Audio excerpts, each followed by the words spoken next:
వైవిధ్యముగా చెప్పు వస్తువేదైనను వైవిధ్యముగా చెప్పు ఘనత కలిగినట్టి కవివరుడు లఘు కవితలలో నలంఘించి కలమోని లాలిత్యముగా చెప్పు లలితుడితడు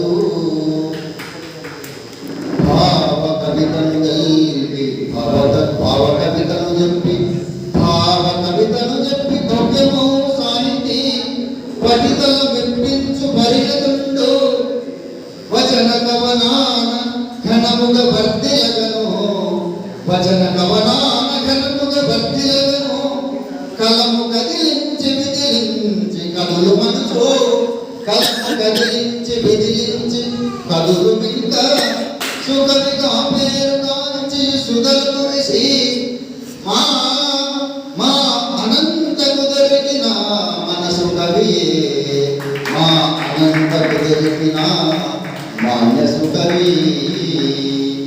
మీ అందరికీ ధన్యవాదాలు చెప్తున్నాను. ఇప్పుడు శ్రీ శాంతకుమార్ గారిని ఆహ్వానిస్తున్నాను. అలాగే శ్రీనివాస్ సార్ హెచ్ఎం దాదాపూర్ గారు కార్యక్రమం వెళ్ళారు. ఈలోపు జిల్లా ప్రసాద్ గారిని సన్మానించారు. సార్ మీ దాదాపూర్ స్టాఫ్ మాట్లాడిన తర్వాత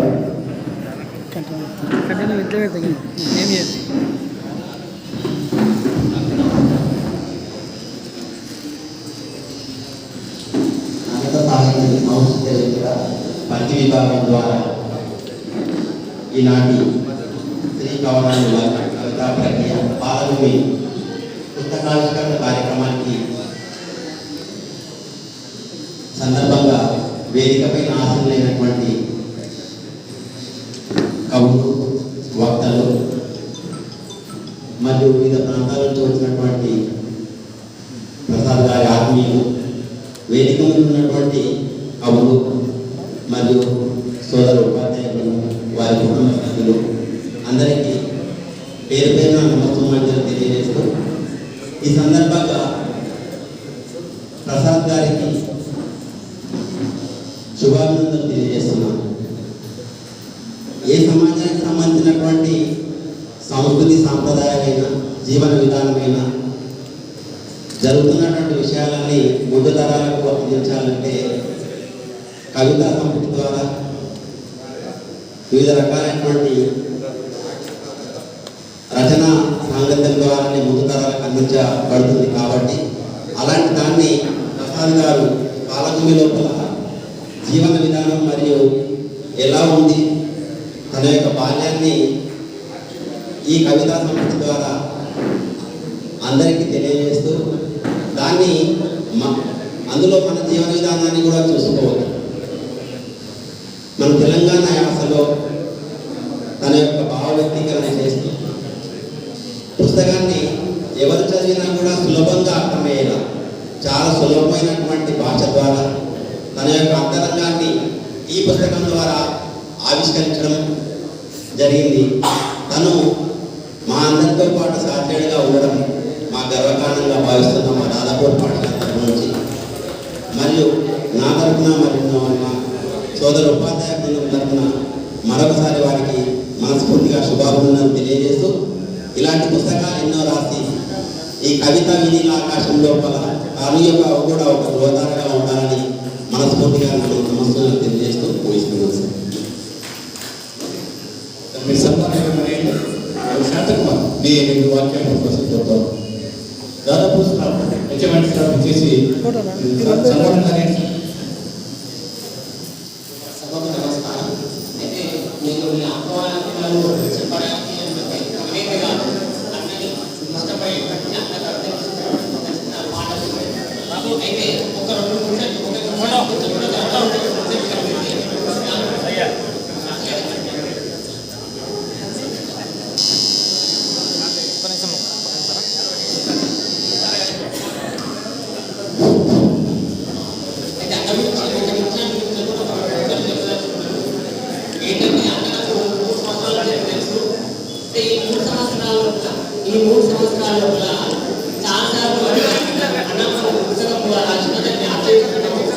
అది ఒక 2 సార్లు చెప్పిండు. అనివార్య కారణాల వల్ల అవి అనివార్య కారణాల వల్ల అనివార్య కారణాల వల్ల ఆగిపోయింది ఎందుకో.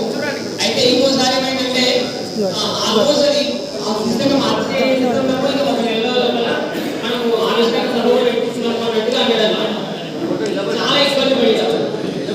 అయితే ఒకసారి ఏమంటే నాతో ఒకవేళ పుస్తకావిష్కరణ ఉంటే పుస్తకానికి పరిచయం చేయాలి సభలో ఎన్నుకోవాలంటే అంటే నేను అనుకున్నాను అలాగే చదివేటప్పుడు సరిపోయింది కానీ మనకు కవులపైతే కాదు చెప్పడానికి అని అనుకొని ఒక ఆలోచన అయితే బాధ అనిపించింది. ఏంటంటే ఒక కవి తన పుస్తకాన్ని అర్థం చేసుకోవడానికి ఇంత కష్టపడాలా అని చాలా బాగా అనిపించింది ఆలోచన. తర్వాత ఏమైందంటే మన అనంతవేదిక ఏర్పడిన తర్వాత అన్నకి చాలా ధైర్యం వచ్చింది. ఈ అనంతవేదిక తరఫున అన్నకి తన ఒక మంచి కవికి తను రాసినటువంటి కవితకి తను రాసినటువంటి పుస్తకానికి గౌరవప్రదంగా ఆవిష్కరణ చేసుకునేటువంటి ఒక వేదిక దొరికిందని నేను నమ్ముతున్నాను. ఆ విధమైనటువంటి వేదిక ఏర్పాటు చేసినటువంటి అనంత వేదికకి పెద్దలందరూ కూడా మనస్ఫూర్తిగా ధన్యవాదాలు తెలుపుతున్నాను. అన్న తరఫున అన్నట్లాగే రేపు పొద్దున ఇంకా చాలా పుస్తకాలు రాయాలని మనస్ఫూర్తిగా కోరుతూ ఒక 2 మాటలే చదువుతాను. ఎక్కువ సమయం తీసుకోను. ఎందుకంటే ఈ పుస్తకంలో అన్నము మనమే చూస్తాం. ఈ పుస్తకంలో నాకు అనిపించింది నేను చూస్తుండగానే నాన్న చివరి చుక్కలకు నా బతుకులు చూస్తాయి. మా నాయనమ్మ ముచ్చటలను చీకటి కాగానే రాళ్ళొచ్చి విడిపోతా. ఇంకోటి ఇది అక్క పూజ గదిలో దేవుడిని వెతుకుతుంది. మానవులాంటి దేవాలయాలు మా ఊరి పెద్దల్ని సగం సగం పంచుతున్నాయి. ప్రతి ఊర్లో 3 దేవాలయాలు ఉంటాయి, 3 సగాలు ఉంటాయి. అది రాసేమన్నా ఆయన బాగా పత్రిక చదువుతూ ప్రపంచంలో చిక్కుకున్నాడు. ఆ ఇచ్చిన కాలంలో బయటపడ్డాడు. చాలా చమత్కారంగా చాలా రాసేడు. అందరూ చదువుతారని ఆశిస్తూ ఈ అవకాశం అందరికీ ధన్యవాదాలు తెలుపుతూ ముగిస్తున్నాను. Thank you. ఈ వేదిక కావాల్సిన సూచన చేస్తాను. సుధాకర్ సార్ మీ దగ్గర వెంకట్ ప్లీజ్ ఆప్తవాక్య చెప్పే మిత్రులు ఆప్తవాక్యాలు పలుకారు. వాళ్ళ కవిత్వం జోలికి వెళ్ళకూడదు, అందులో విషయాల జోలికి వెళ్ళకూడదు. ఎందుకంటే అది చెప్పేది పుస్తక సమీక్షకులు చెప్తూ వక్తలు చెప్తారు. కాబట్టి అయితే ఇంకేదైనా కార్యక్రమాలు మిమ్మల్ని పిలిస్తే నా మిత్రుడు పుస్తకం రాసిన ఆప్తులుగా మిత్రులు వెళ్ళినప్పుడు మిత్రువాక్యం ఆప్తవాక్యం కానీ వాళ్ళ గురించి చెప్పాలి తప్ప పక్కన చెప్పొద్దు. సమయం ఎక్కువ హరించు అని తెలియజేస్తూ ఈ కార్యక్రమం నుంచి ప్రముఖ కవి కొత్త శ్రీ పుట్టి గిరిధర్ గారిని ప్రశంసించబోతోంది.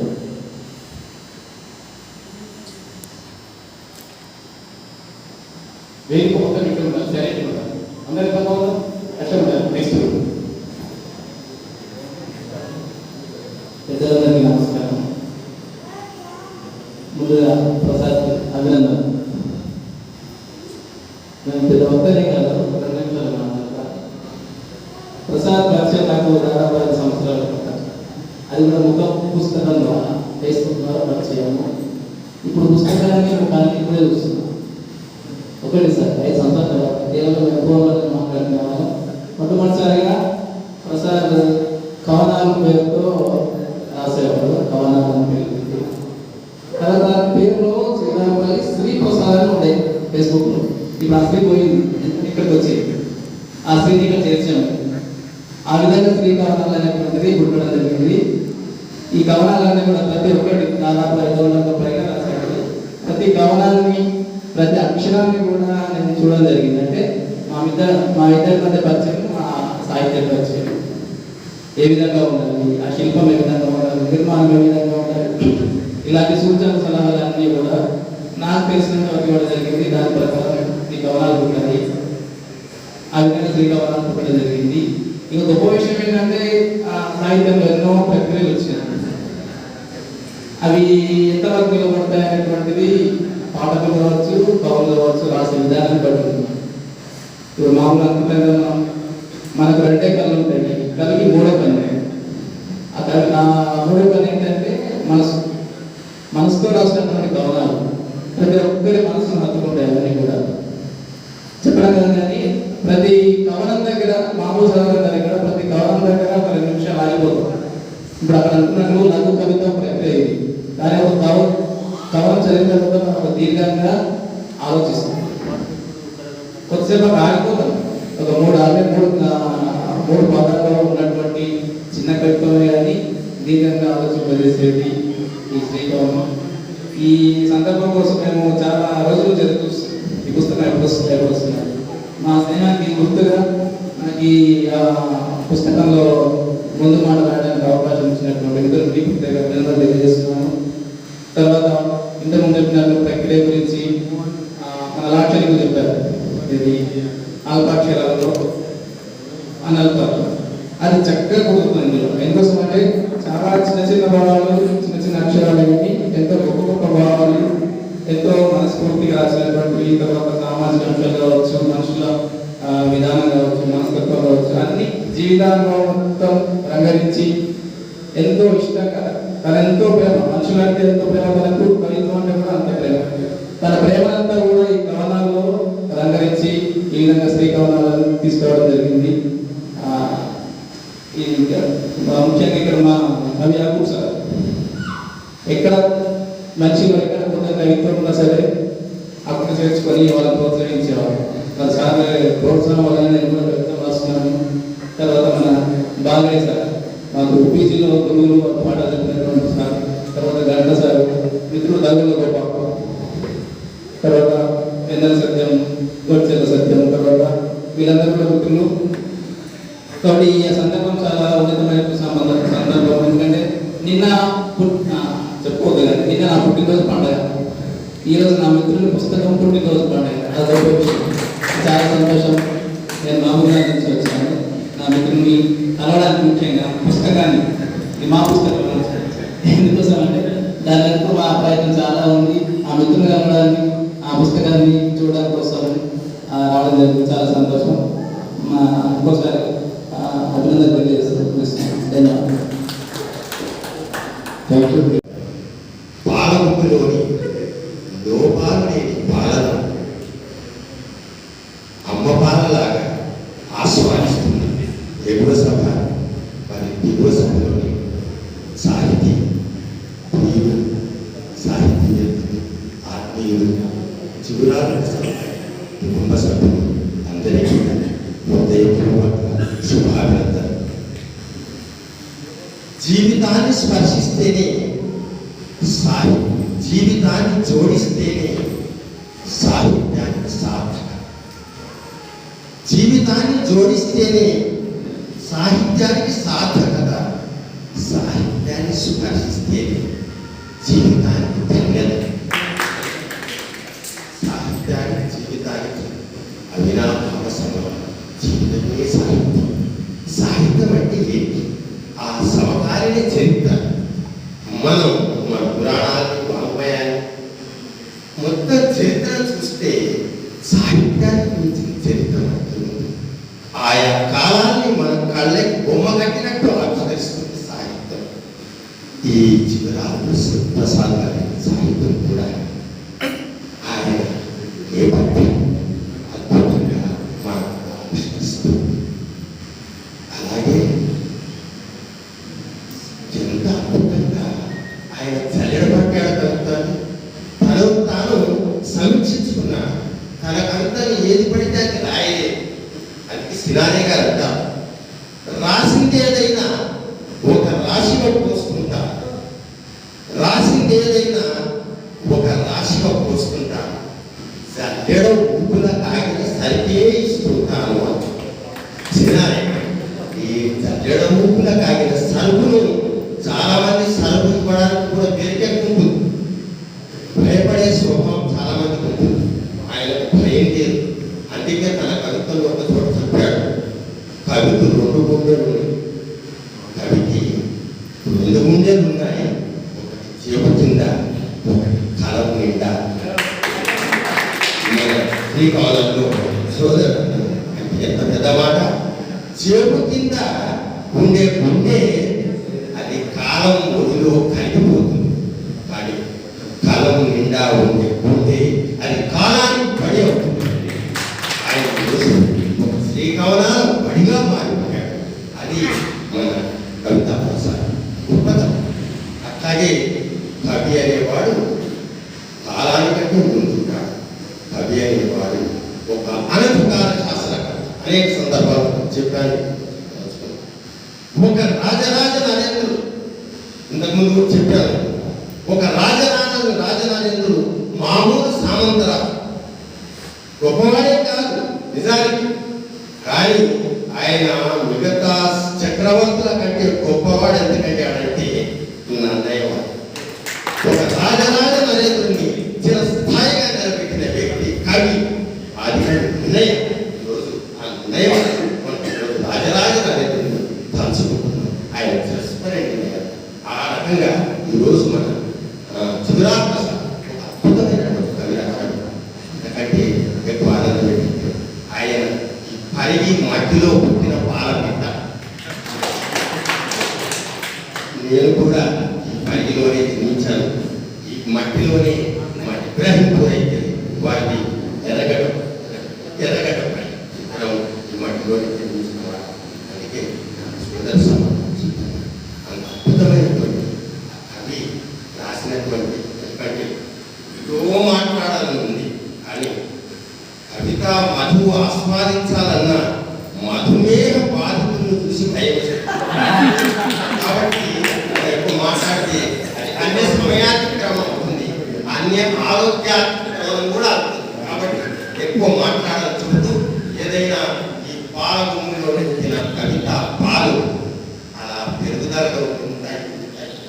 అది పెరుగై నీతిగా మారి అది ఒక సువాసన చిరస్థాయిగా అందరికీ చతుర్శోభమైనటువంటి కవిత బిందుగా మారాలని ఆశిస్తూ ఆకాంక్షిస్తూ మా స్నేహితుడు కవిత ప్రసాద్ గారు నా హృదయపూర్వకమైన ధన్యవాదాలు, శుభాకాంక్షలు తెలియజేస్తున్నాను. పరిగి చెప్పాను పరిగి కాబట్టి అడిగి వచ్చాను. ఏ మాటలు పుట్టని రోజులలో భావం తెలిపే ఆతృతలో తొలి ధ్వని పలికెనులే భాషగా. చదువే మనిషికి జీవమురా, చదువే మనిషికి జ్ఞానమురా. చదువుకోవడం కష్టం కాదు, చదువంటే నీకిష్టం ఉంటే అని చదువు గురించి అద్భుతమైనటువంటి ఒక పాట మిత్రుడు తమ్ముడు శ్రీనివాస్ గారు, చిగురాపల్లి ప్రసాద్ గారు ఎంత అద్భుతమైనటువంటి కవిత్వం అంటే మనము అద్దంలో చూసుకున్నట్టుగా ఉంటుంది ఆ కవిత్వం. నిజంగా కవిత్వం అనేటటువంటి మొన్న ఉస్మానియా యూనివర్సిటీ వేదికగా తగులపల్లి గోపాల్, నేను ఇద్దరు ఒకే వేదిక మీద మాట్లాడుతున్నప్పుడు తమ్ముడు దండగడియమని చెప్పేసి అట్లే ఆయనకు వచ్చినటువంటి ఆలోచన ఎట్లా వచ్చిందే కానీ తక్కిన పాటలు అనేటటువంటి ఒక కవిత్వం అది మనకు అందరికీ తెలుసు. తక్కిన పాట ఆయన రాసిండు, వాళ్ళ అక్క గురించి రాసినటువంటి కవిత్వం. అందులో అందరము ఆ మందు దుప్పటి కప్పుకొని పోయేటటువంటి వాళ్ళమైనటువంటి కొన్ని పదాలు. మందు దుప్పటి అంటే మనం చనిపోయిన తర్వాత అందరం అదే దుప్పటిని కప్పుకుంటామని చెప్పి అదే రోజు నేను చిగురాపల్లి ప్రసాద్కి ఫోన్ చేసి నేను వీళ్ళిద్దరు మిత్రులు కాదనుకున్నాను. నిజాలు వీళ్ళిద్దరు అప్పటికే చాలా మిత్రులు. అయ్యా మీలాంటి కవిత మీకు కవిత ఈ రోజు నాకు దొరికింది, చాలా అద్భుతంగా ఉందని చెప్పేసి నేను ఫోన్ చేసి తమ్ముడితోటి మాట్లాడిన, అన్న నా జాన్జిగిరి చెప్పా ముందు నుంచే వెళ్తాను అని చెప్పేసి మళ్ళీ చాలా బాగా మాట్లాడుకుని చెప్పేసి నేను నాకు కూడా గమనించుతూ నాకు నేను ఆశ్చర్యపోయినా. ఇక ఒక పద్యాన్ని దొరుకుతాను. చెప్పవేమి చేసెనో జనక మహారాజు కళ్యాణ రాముని కాళ్ళు గడుగా నోమేమి నోచెనో భామామణి సీత రామమూర్తికి తలంబ్రాలు పోయా క్రతువే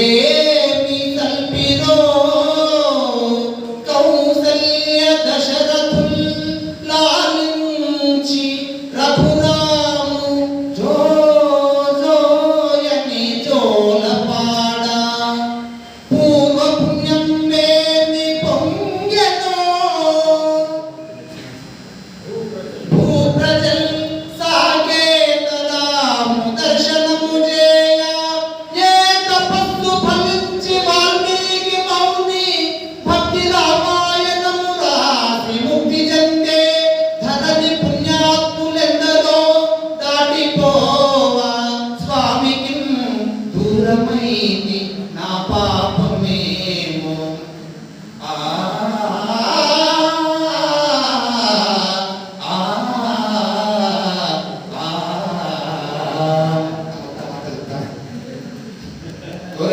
అది ఈ మధ్యనే ఒక నల్లతుమ్మ అని చెప్పేసి ఒక పాట వచ్చింది. మన ఊళ్ళో అంతటా కూడా కంటికి కనిపిస్తుంది. ఈ పలభూమిలో ఉన్నటువంటి వస్తువులు చాలా ఉన్నాయి. ఓ నల్లతుమ్మ, ఓ నల్లతుమ్మ, పసిడి పూల కొమ్మ, నీవు లేక పల్లె చిరునామ లేదమ్మా. ఓ నల్లతుమ్మ, పసిడి పూల కొమ్మ, కులకరాల సౌర మేలైన ములిసేవు, గుట్టలు రాలున్న గుబురుగా పెరిగేవు. కులకరాల సౌర మేలైన ములిసేవు, గుట్టలు రాలున్న గుబురుగా పెరిగేవు. కంచెలే కన పెరిగి కంచటి మయ్యేవు. చెట్టుకి ఎలాంటి కంచె అవసరం లేదు, తనంతా రక్షించుకుంటారు. కంచెలే కన పెరిగి కంచటి మయ్యేవు, మంచపై కాపుకు దాపుని మయ్యేవు. ఓ నల్లతుమ్మ, పసిడి పూల కొమ్మ, నీవు లేక పల్లె చిరునామ లేదమ్మా. ఓ నల్లతుమ్మ. ఇప్పటి కూడా మనము ఇప్పటి నుంచి ఈ స్త్రీ కవనాలు ప్రతిరోజు కూడా చదివి అందులో ఉండేటటువంటి కవితా వస్తువులు ఏవైతే ఉన్నాయో అవి మనలో మనం చూసుకోవడానికి మంచి అవకాశం. అందరికీ కూడా మరొకసారి నాకు అవకాశం ఇచ్చినందుకు ఆంధ్ర సాహిత్య సంస్కృతి వేదిక ఈ పరిగి శాఖ వారికి అందరికీ కూడా ధన్యవాదాలు తెలియజేస్తూ చిరునాపల్లి ప్రసాద్ కుమార్ గారికి మరొకసారి శుభాకాంక్షలు తెలియజేస్తున్నాం. ఎవరు జరిగినా అది తన గురించి అన్నట్టుగా అందులో ప్రశ్నిస్తారు. ఆ గొప్పతనం కవిగా నిలబడింది. నిజంగా గుర్తు చేసిన డాక్టర్కి అభినందిస్తున్నాను. నిజంగా తుమ్మ చెట్టు మీద ఇలాంటి తుమ్మాంశానికి సంబంధించిన అలాంటి కవితలు ఎన్నో ఉన్నాయి. నిజంగా అది మేక పచ్చకమైన అదనీక సులభంగా అంటాడు మొదటి చక్కకపోమన్నది. దానికి నీళ్ళు అక్కర్లేదు, మేక పచ్చక పుట్టే అది నీకు సులభంగా అన్నాడు. అది అలాంటి కవి. ఆ కవిత్వం జీవనపడుతుంది. ఇది ఈ కార్యక్రమం ఉద్దేశించి నేను చాలా భయం నాకు అదిగాక ఇట్లా ఫోటో తీస్తున్నాం పిల్లగాన్ని స్టేజ్ మీద ఎక్కించిన ఒక మంచిని సృష్టించిన కవిత్వం మొట్టమొదటి ఈ ప్రాంతంలో అంటే ప్రసాద్ సార్ కవిత్వమే. ఈ పుస్తకం నిన్నటి వరకు మనము అందరం శ్రోతలు అంటే ఫోన్లో అందరం చదివేసిన ఈ పుస్తకానికి సంబంధించి ప్రతి లైన్ మనకు తెలుసు. మన ఈ పుస్తకంలో ఏంటంటే ఒక దువ్వెన, ఒక అద్దము, ఒక సామిడి, వాళ్ళ నాన్న కరెంట్ దిగలు, వాళ్ళంతా చేస్తున్నటువంటి కష్టాలు, ప్రతి కష్టంలో ఉన్నటువంటి విధ్వంసం ఎక్కడ జరుగుతుంది, అక్కడ గాయం జరిగిన చోట మందు రాయడం కాదు, నాన్న తిన్నవారా, అమ్మ బాగున్నావా అని మాట్లాడే మాటలు ఏవైతే ఉందో అలతి అలతి పదాలు అని చెప్తారు కదా, అటువంటి మాటలతో రాసినటువంటి కవిత్వం. ఇది ఒక 30 లైన్ల కవిత్వం చదివిన కన్నా 3 లైన్ల కవిత్వం చదివినప్పుడు వచ్చే భావ కవిత్వం ఉండే ఫీలింగ్ ఏదైతే ఉంటుందో అది ఇందులో ఉంటుంది. నేను ఎక్కువ మాట్లాడు అయితే ఒక చోట సార్ రాసుకున్నాడు. ఏమని రాసుకున్నా అంటే కొన్ని గమ్మత్తైన వాక్యాలను దొంగిలించి శాల్వా కప్పుకుంది అని చెప్పి రాసుకున్నాడు. ఈరోజు కొన్ని గమ్మత్తైన ఆ వాక్యాలు ఎవరంటే, ఆ వాక్యం ఎవరంటే చిగురాలపల్లి ప్రసాద్ గారు. ఆ వాక్యమే ఇంతమంది మనుషులను దోచుకుంది, ఆ వాక్యం ఇక్కడ మనల్ని నిలబెట్టింది, ఆ వాక్యమే ఇక్కడ కూర్చోబెట్టిందని నేను నమ్ముతా. ఇది స్త్రీ కవనాలు ప్రక్రియనే కావచ్చు, ఏదైనా ప్రక్రియనే కావచ్చు. కాకపోతే చిగురాలపల్లి ప్రసాద్ సార్ వద్ద ఉన్న దమ్మే ఈ కవిత్వంని నిలబెట్టిందని నేను నమ్ముతా. అది స్త్రీ కవనాలే కావచ్చు, ఏ ప్రక్రియ కొత్తగా ఒక మందార పువ్వులు, రోజా పువ్వులు ఏ పేరుతో పెట్టినా కవిత్వంలో భావాంశము, లోతు అంశము ప్రసాద్ సార్ వద్ద ఉంది కాబట్టి ఇది ఇంతమందిని ముందుకు తీసుకొచ్చింది, ఇంత దూరం తీసుకెళ్ళింది అని చెప్పి ఈ పుస్తకం మనమంతా నిన్నటి వరకే చదివేసినాం. రేపటి నుంచి మన వద్ద ఇంకో నలుగురిని పుట్టించడానికి ఉపయోగపడుతుందని విశ్వసిస్తూ ఈ అవకాశం ఇచ్చిన అందరికీ శ్రీనివాస్